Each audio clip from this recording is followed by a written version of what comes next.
good afternoon, and thank you for having me here. Thanks for allowing me to share with you. My name is Alana. I'm an end-to-end security solutions manager for Ericsson.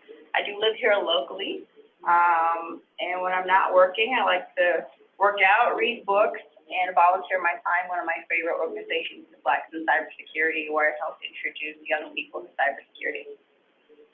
All right. Let's see, do I just scroll down there? So what we're going to talk about is what is zero trust and how do we architect it? How is 5G transforming our lives and why we need to shift our mindset about security from our old ways to new ways? Forces that are driving zero trust architecture, the 5G zero touch ecosystem, and then some key takeaways. So what is zero trust? It's a concept that was proposed about 12 years ago by John Kinderbog. It's framed around the principle that no network user, packet, interface, or device, internal or external to the network, should be trusted. While zero trust architecture is a plan, it utilizes 7 tenets or principles that have been outlined in NIST 800-207, which we will discuss in the next slide. So the 7 tenets of zero trust are that all data sources and computing services are considered as resources. Also, that all communication is secured regardless of the network location, whether that's internal or external. Access to individual enterprise resources is granted on a per session basis. And you want your enterprise to collect as much information as possible about the current state of assets, network infrastructure, and communications, and uses to improve its security posture. Fifth, access to resources is determined by dynamic policy, including the observable state of client identity, application, and the requesting asset, and may include other behavioral and environmental attributes as where are you and what type of device are you using. You want to also make sure you monitor and measure the integrity and security posture of all owned and associated assets, and all devices should be in the most secure state as possible and should also be monitored for this.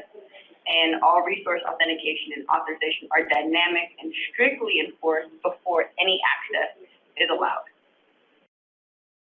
So what is 5G doing for our lives and to the industry? This is one of my favorite slides. Unfortunately, like I said, the fonts are a little crazy here, but in terms of entertainment, this is at AT&T Stadium in Texas, which used to be the Cowboys Stadium, but fans can look through their 5G devices and see 36-foot tall photorealistic holograms of players looming over the stadium.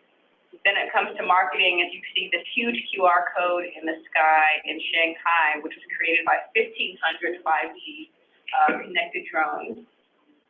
In healthcare, I'm sure you've noticed the changes such as telemedicine. You have your appointments with your doctor through your phone. They have remote surgery. In the next 3 years, 5G healthcare is going to reach almost $4 billion. The next one here, military and defense. I know I saw these robot dogs about 10 years ago and they scared the heck out of me, but they're being created by the Air Force and they're actually really great because they give visuals of the area, all while keeping our defenders closer to the aircraft. Additionally, they're capable of carrying critical information gateways and computer systems that can better link those on the front line to command and control assets. And they can continuously map their surroundings to help alert human operators to seen and unseen and potentially dangerous changes to their environment. If you look down at the service industry, my favorite is Orion Star's 5G robotic coffee master. This robot here can make 3,000 cups of coffee a day, which is 3 times faster than a human being. And then they had another robot actually delivering the coffee to the people that were attending the conference. And for manufacturing, on that last one for agriculture, this is more about artificial intelligence. They're able to use robots and pictures to compare 50,000 images to find the exact ripening point of mangoes. And when it's ready to be picked, you have a mechanical arm that will pick it right when it's ready for sale. So by mentioning all of these wonderful innovations, this is why we need to change our mindset about cybersecurity. Historically, we use more of a castle and moat cybersecurity approach or perimeter security model where we operate on inherent trust. And inherent trust never should have been applied to computer systems, because once someone gets into the system, if they just assume that they can trust it, that allows them to move laterally, and it takes a very long time to identify it. I like to think of it as a festival access, right? You buy your ticket, you have your armband, people see the armband, they let you in, you can go wherever you want. But with zero trust, it's like getting into a nice upscale club with red velvet ropes, and there's a VIP area and a super VIP area. So when you go to the door, they might check 2 forms of identification. When you go in, the bodyguards are observing to make sure you are who you say you are. And if your behavior is inappropriate or a little suspicious, it's going to be the end of the night for you, and you will be escorted out. So with the zero trust, it never makes assumptions that you are who you are. It's going to continuously check. I don't know if a lot of you tried to buy airline tickets recently. You might be in the middle of the transaction, and 15 minutes in, it says, "Are you still there? You need to re-authenticate," and it'll cancel it because they're wondering if this person's buying all these tickets and they walked away and someone else is assuming their identity. So this way we limit the lateral movement, and then we're able to identify if there's something suspicious much faster by using zero trust security model. At the bottom here, what you're looking at is one of the 3 components of zero trust, and that includes the policy decision point or the policy engine, the policy enforcement point, where a subject that wants to access the system, they put their request in, and it's able to dynamically determine, depending on the device they're using or where they are or the time of day, if they should access to this specific item or to pass a packet. And this is important because you have machine learning as well now. So it's not just about us accessing a system, but any device, any data that's moving is going to be inspected to ensure that it's proper or it's supposed to be there. So some of the forces driving security evolution, which I'm sure you all have heard, we'll start with some of the ones from society. Some high-profile incidents such as the Colonial Pipeline, SolarWinds, Log4j. The one I'll focus on is SolarWinds, which it was so pervasive. We had 18,000 different customers that downloaded that malware, and then it took months to even identify it. And so that got the government's attention clearly, because that included federal agencies. And they created the executive order in May of 2021, mandating that federal agencies adopt or adhere to NIST 800-207, which we mentioned earlier. CISA then came out with their own guidance the next month, and DoD also has guidance as well. So many standards and regulations are moving towards zero trust. Then after, I can't even see you. So post-pandemic, very big.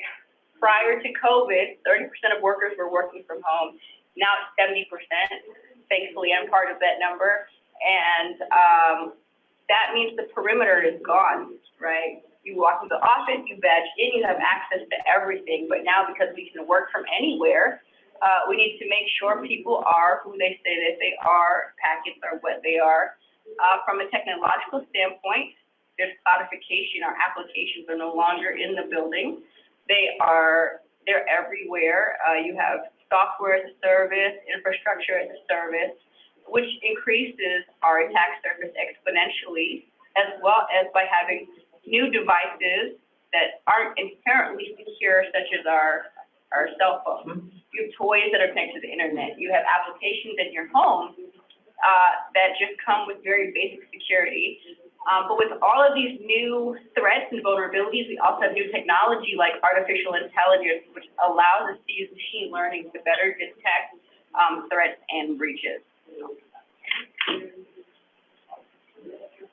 With those things in mind, 5G zero trust architecture ecosystem works well with enterprises in the fact that together with the operator, network function, virtualization, and enterprise, we can integrate together at network equipment providers, RAN providers, telcos, management, and orchestration, as well as our communication service providers, because our goals are the same. As a 5G operator, you want strong identities and authorization, availability and capacity, central compute, networking, management, security services, with multi-tenancy support. Trying to move fast. I know we're running with one more person. So to wrap that all up in a bow, key insights for successful zero trust architecture is to always verify, always authenticate and authorize based on all available data points, including user identity, location, device health, service or workload, data classification, and anomalies. Use least privilege access. It should be very granular. Limit user access with just-in-time and just-enough access. You want risk-based adaptive policies and data protection to help secure both data and productivity, and assume the breach. Assume someone's trying to get in, or assume someone's already in, because that way you can minimize the blast radius and segment access, right? You want to make sure you're classifying all of your assets and put the most secure things, make them very hard to get to. It simplifies what you're doing because you know what's very important, and then the rest will be taken care of. So verify end-to-end encryption and use analytics to get visibility and drive threat detection and improve defenses. So today's concept of zero trust focuses on network security, but it will need to evolve. It will continue to evolve as technology evolves.